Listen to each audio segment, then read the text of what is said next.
5억 3천만 년 전에 최초의 생명들이 바다에서 나타나 마침내 육지에 첫 발을 내딛고 덕분에 우리는 튼튼한 땅을 걷는 기쁨을 선사받았습니다.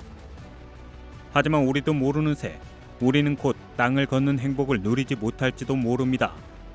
2100년에는 해수 높이가 2피트, 즉 66cm보다 조금 더 상승하게 될 것이기 때문이죠. 그리고 시간이 지나면 지날수록 훨씬 더 많은 수의 육지가 전 세계 바닷속 깊이 가라앉게 될 것입니다. 많은 사람들이 적어도 부분적이나마 수중 삶을 살아가야 할 것입니다. 그런데 궁금한 점이 생기는군요.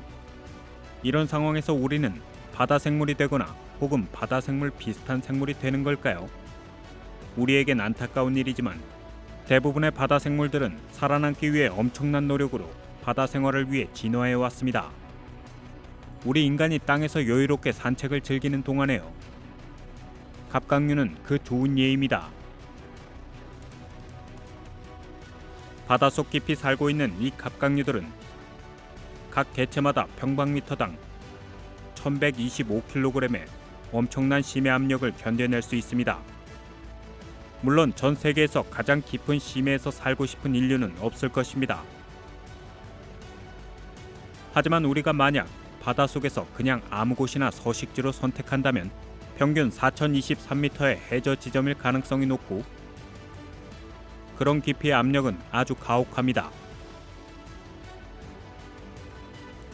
이런 지형에서 무심코 산책이라도 하게 된다면 우리는 거의 시멘트로 가득 찬 트럭 14대와 맞먹는 굉장한 힘을 가진 압력을 느끼게 될 것입니다.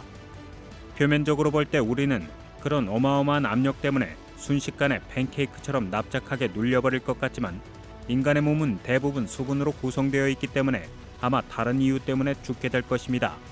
우리의 몸에 있는 혈액과 폐에 있는 가스가 응축되고 압축되면서 말로 형용하기 어려운 고통과 마주하게 될 것입니다. 분명히 죽기 전까지 말이죠. 하지만 만약 어떤 방법으로든 당신이 이 고난에서 살아남게 된다 해도 심해의 압력에서 벗어나기 위해 더 높은 곳으로 헤엄치면서 벤즈라고 알려진 감압병으로 죽음을 맞이하게 될 것입니다. 우리가 호흡할 때 들이마시게 되는 공기 중 하나인 질소는 압력이 감소할 때 말 그대로 끓어오르게 됩니다. 결과적으로 당신의 혈액은 중독되어 산소가 감소하게 될 것입니다. 그리고 다시 한번 말하지만 당신은 정말로 지독한 고통을 겪으며 세상을 떠나게 될 것입니다. 그렇지만 이들이 가장 큰 문제는 아닙니다. 해저 생활의 가장 큰 장애물은 아마도 우리가 물속에서는 절대로 숨을 쉴 수 없다는 당연한 사실일 것입니다.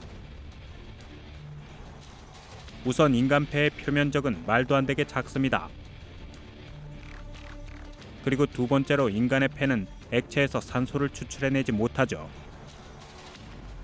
퍼플루오로 카본이라고 불리는 한 가지만 제외하고 말이죠. 산소와 이산화탄소를 운반하는 이 물질은 인간의 혈액보다 4배나 더 풍부합니다. 만약 이것으로 인간의 폐를 채우게 된다면 액체를 호흡하면서 생기는 문제도 해결되고 가장 강력한 심해 압력에서도 우리를 구출해 줄 것입니다. 사실 현재 이 기술은 잠수 시에도 쓰이고 우주 비행사들에게도 산소를 공급하고 미숙아들에게도 도움을 주는 데 쓰이고 있습니다. 따라서 실제로 퍼플루오로 카본을 사용하는 다이빙 기구를 만들기 위해서는 정말 높은 수준의 과학 및 기술적 노력이 필요하죠. 하지만 미래의 우리는 그런 문제들을 해결할 수 있을 것입니다. 사람의 입술에 특별한 수정체를 이식하기만 해도 충분할 것이며 이 수정체는 바다나 물속에서 직접 산소를 추출해낼 것입니다. 덴마크에서 이런 기적에 가까운 발명을 해냈습니다. 코발트가 존재하는 덕분에 이 마법 같은 수정체는 거의 모든 액체에서 산소를 추출해낼 수 있습니다. 이것은 아마도 미래에 있을 세계적 규모의 홍수 같은 상황에 상당히 유용하겠죠. 이 장치와 더불어 입이 떡 벌어지는 놀라운 발명품이 하나 더 있습니다. 바로 인공아감이죠. 이것들은 일본의 발명가와 디자이너가 3D 프린터로 인쇄해 만든 준카메이라는 물품입니다. 이 참신한 물건은 기능 면에서 앞서 언급한 수정체와 비슷하지만 기능은 오히려 더 개선되었고 상당히 멋진 디자인을 갖고 있습니다. 하지만 수중호흡을 위해 개발된 이런 놀라운 장치들이 있다 해도 모두가 아쿠아맨이 될 수는 없습니다. 그리고 그런 기술이 개발되지 않으면 우리는 거대한 태양의 힘 앞에 완전히 무너질 수밖에 없겠죠. 궁극적으로 진화할 수 있는 사람만이 살아남게 될 것입니다. 하지만 놀랍게도 이미 우리들 중 누군가는 벌써 진화가 시작되었습니다. 바조족 혹은 바다집시라고 불리는 사람들을 살펴보시죠. 이들은 수세기 동안 거의 바닷속에서 살아왔고 그 결과 그들의 몸은 유전적으로 특정한 변화를 겪어왔습니다. 바조족은 애초에 일반 사람들보다 2배나 더 큰 비장을 갖고 있습니다. 바조족이 잠수하는 동안 그들의 비장은 수축되어 헤모글로빈을 계속 생산해내고 이로 인해 충분한 산소를 얻을 수 있습니다. 그 결과 바조족은 어떤 장비도 없이 무려 13분 동안이나 물속에서 버틸 수 있습니다. 물속에서 오랜 세월을 보내며 바조족은 굉장히 숙련된 바다 사냥꾼이 되었습니다.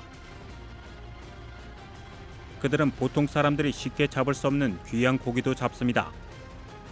게다가 바조족은 진흙탕 물에서도 완벽히 시야가 밝습니다.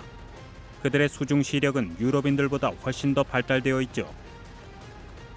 이 놀라운 종족은 차디찬 물의 온도에서도 완벽히 적응합니다.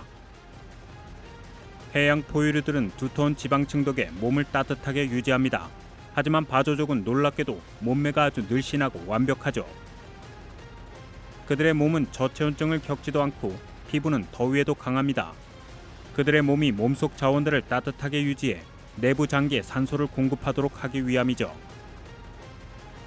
또한 근육이 많으면 귀한 산소를 더 많이 소비하게 돼버리기 때문에 근육 구조는 그다지 발달하지 않았습니다. 그리고 산소가 결핍되는 상황이 와도 바조족의 신체는 훨씬 더 잘 적응할 수 있습니다. 하지만 만약 자연이 바조 바다 집시들에게 이런 놀라운 유전적 능력을 주었다면 앗아간 것도 있을 것입니다. 일부 바조족은 잠수 기술을 향상시키기 위해 어릴 때 일부러 자신의 고막을 파열시킵니다. 그래서 성인이 된 많은 수의 바조족들의 귀는 잘 들리지 않습니다. 이것은 인간이 양서류가 되기 위해 감수해야 하는 일인 것이죠. 여기서 주목해야 할 점은 바조족만이 수중생활에 적응한 것이 아니라는 것입니다. 모켄족, 오랑라우트족, 우라클라우이족 등이 있는데 제가 막 지어낸 이름들이 아닙니다. 지구에 실존하는 아쿠아맨과 아쿠아우먼 부족들이 많습니다. 아니면 그냥 아쿠아족이라고 할까요? 어쨌든 이는 일부 인류의 진화가 우리에게 앞으로 해양 생활이 가능할지도 모른다는 희망을 주는 건 사실입니다. 인간 잠수부들은 이미 해달보다 오래 숨을 참을 수 있고 바다 코끼리보다 더 깊게 잠수할 수 있으며 해우보다도 빨리 수영할 수 있습니다. 사실 인간이 소위 물원숭이의 후손이라고 추정하는 인간에 대한 진화론이 있습니다. 해양 유인원 이론이라고 불리는 이 가설은 해양 생물학자인 알리스테어 하디가 내세운 것이죠. 이 과학자는 많은 종의 유인원들이 똑바로 걸을 수는 있지만 오직 물속을 걸을 때만 가능하다는 사실을 발견했습니다. 하디는 인간의 고든 자세와 직립보행은 우리의 조상들이 선택했던 바다와 가까이한 삶 덕분에 가능했다고 믿습니다. 우리의 얼굴과 몸에 두터운 털이 없고 피부 밑에 여분의 지방이 있는 것은 선사시대 때 인간이 물속에서 적응했던 결과일 수도 있습니다. 많은 과학자들이 하디의 이론이 비과학적이라며 비난했습니다. 하지만 전 꽤 흥미롭다고 생각합니다. 여러분은 어떻게 생각하시나요? 아래 코멘트에 의견을 남겨주세요. 하지만 이 영국의 저명한 생물학자가 잘못 짚었고 초기 인류의 조상들이 한동안 물속에서 생활했던 것이 아니었다 해도 미래에는 물속에서 생활하게 될 것이라고 켄트 대학의 인류학자인 매튜 스키너는 주장합니다. 그의 이론에서는 지구온난화로 인해 인류는 바다 표본과 같은 생물로 변할지도 모른다고 이야기합니다. 그는 우리의 폐 부피는 줄어들고 팔다리는 길어지며 손가락과 발가락에 피부막이 생겨 손과 발에 물갈퀴가 생겨나게 될 것이라고 주장합니다. 이렇게 된다면 우리는 미래의 도시의 거리, 길가, 대로변에 홍수가 난 상황에서도 더 잘 움직일 수도 있게 되겠죠. 또한 인간의 눈이 고양이 눈처럼 진화하여 어둡고 진흙투성이인 물에서도 더 잘 볼 수 있게 될 것이라고 추측하고 있습니다. 그리고 열을 보존하기 위해서 우리의 몸은 여분의 지방층으로 덮이게 될 것이라고 생각합니다. 머지않아 해안가에서는 물개무리와 물개인류가 서로 물고기와 서식지를 두고 다투는 광경을 보게 될지도 모르겠군요. 물론 매튜 스키너의 이론을 믿는다면 말입니다. 하지만 그런 놀라운 외적 변화를 맞는다 해도 인류가 계속 물속에서만 생활할 수는 없을 것입니다. 우리가 심해 속에서 완전히 살아남기 위해서는 훨씬 더 많은 부분이 완전히 개선되어야겠죠. 호흡을 하기 위해서는 인공 아가미가 아닌 진짜 아가미를 가져야 합니다. 아니면 적어도 돌고래들처럼 공기 중의 산소를 더 많이 추출해내고 수중 생활에 필수인 산소를 저장하기 위해 우리의 폐 능력을 향상시켜야겠죠. 해양 포유류는 호흡 시 산소의 80%를 흡수하지만 인간은 오직 17%밖에 못합니다. 인간의 호흡 시스템도 입 말고 다른 기관에서 발달되어야 하는데 그래야 물속에서도 뭔가를 먹을 수 있겠죠. 그나저나 탈수 현상이 나타날 수도 있겠네요. 우리의 바닷속 식단은 비타민 C와 D가 부족하기 때문에 우리의 몸은 그것들이 없이도 살 수 있도록 진화해야 할 것입니다. 또 고막이 터지는 것을 피하려면 귀의 구조도 달라져야 하고 코를 통해 두개골에 가해지는 압력은 최소화되어야 할 것입니다. 우리는 무게도 가벼워지게 되고 또 다른 보호적 장치들도 필요할 것입니다. 우리가 스스로의 신진대사를 임의로 조절할 수 있는 능력을 갖게 되고 우리의 심박수가 신체 여러 활동을 위해 다양한 작동 모드로 자동 조절된다면 아마도 우리는 괜찮을 겁니다. 한마디로 이 문제의 핵심을 말하자면 우리는 1000년 정도 시간이 걸리는 진화가 필요하지만 우리가 적응할 때까지 지구온난화는 우리를 기다려주지 않는다는 것입니다. 그러니까 우리 인류가 수중 생활에 적응하는 것을 바라기 전에 그냥 지금 우리가 살고 있는 육지를 지켜내는 편이 더 낫다는 이야기죠. 비디오가 재밌으셨다면 좋아요와 구독을 눌러주세요. 그리고 다음 에피소드를 놓치지 않으시려면 알림 표시를 눌러주세요.